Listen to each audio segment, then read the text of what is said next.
Welcome back to East Texas now. We are going to be joined very shortly by Mariela Gonzales. She is on the phone with us right now.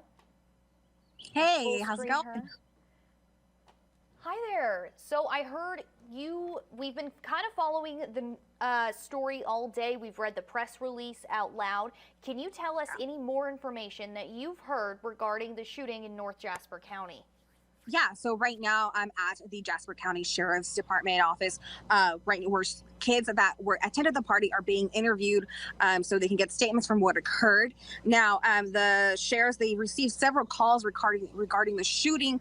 They arrived on County Road 263 shortly before 2:30 in the morning. Now, there were 9 victims that were injured. They did say to us that they are the gunshot injuries, but there's no life-threatening injuries right now. The victim ages are from age 15 to 19.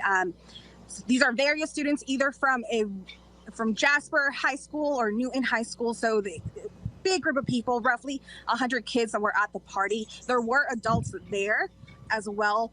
They did not state if there was alcohol involved or not. Investigation is still ongoing from what they told us. There's no motive that's been determined yet. No one's in custody. Now, there was another shooting in the city that occurred after the party, after they received the calls for the party.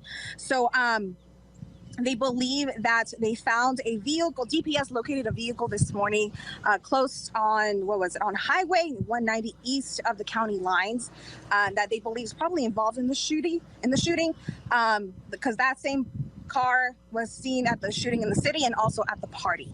Like that, there were multiple suspects. They've been interviewed and everything like that, but no ages have been determined as of right now, and investigation is still ongoing. So that's stuff that we know right now. Luckily, again, there was no life-threatening injuries to these kids, but we'll find out more. So do we know as of right now if this was just a random house party or if the parents were involved in planning it? Was there adult supervision there?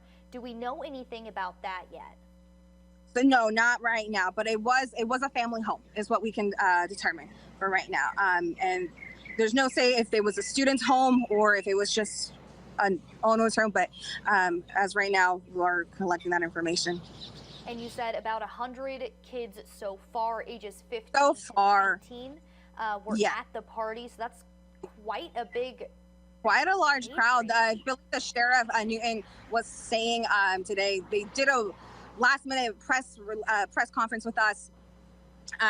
The thing was probably what they believe happened is that word got out, kids are texting and like that. So it might have been started as a small party, but as the word was getting out, more people were arriving that probably maybe not even students from the high school.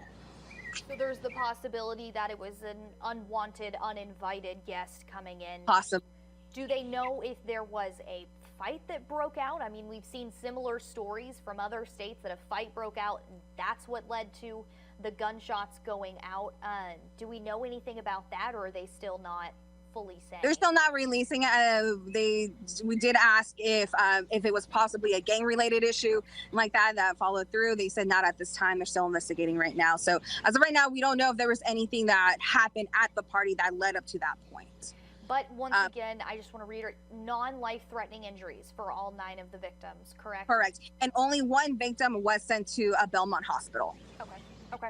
I mean, that is just the little shimmer of hope in this whole story. 9 kids, essentially. I mean, they're all children sent with non-life-threatening injuries, but non-life-threatening is always the hopefulness. Well, is there anything else that you can tell us, Mariela?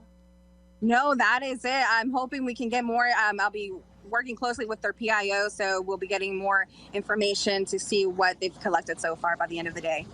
Alrighty, perfect. Well, thank you so much. I really appreciate it, and keep us updated. Yes, will do. Bye. Once again, that was our reporter out in the field, Mariela Gonzales, working in North Jasper County today. She is still trying to find out as much information as possible when it comes to the North Jasper shooting that happened.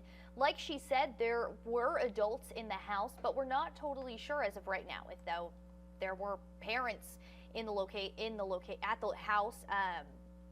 that were kind of supervising this party. She says that it may have been in a situation where it started very small, but word spread, whether it be Snapchat or social media, texting, calling, the word got out that this party was happening.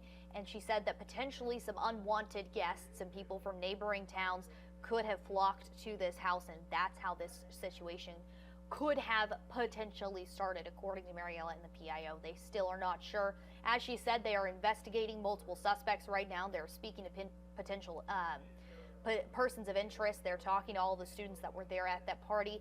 Age ranges for those 9 non-life-threatening injured victims age range is 15 to 19 is what she said so far. So pretty young, and does make sense considering that what it was reported as is an after-prom party. So an after party, they probably had prom at the high school and then went to a party at someone's parents' house.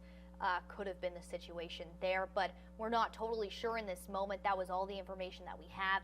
We will, of course, keep you updated with this story nonstop. Even after we go off air at 4 o'clock, we still have Brittany over here. She is on our web, kicking butt over there, man. She is doing the thing. She will also keep you updated, so make sure you're checking that website in case she finds out anything. It'll get posted pretty quickly. Same for the rest of our amazing web staff, as well as our 10 o'clock newscast tonight. Make sure you're just keeping your eyes and ears open so we can update you when we find out any more information that we can have. Goodness, it's a heavy story, guys. It really is. But the messed up part, it's kind of hurting. It's kind of less hard-hitting every time you report on one of these stories. It's getting a little piece of your heart is getting duller and duller and duller every time you have to report on kids being shot. You just get a little more desensitized, and it's so terrifying to acknowledge for a lot of people. You know, it's something that is happening quite frequently right now. And that's just a fact of the matter. It is happening quite frequently right now, or at least we're paying attention more right now. So we're seeing it happen a lot more frequently. We're noticing it a lot more.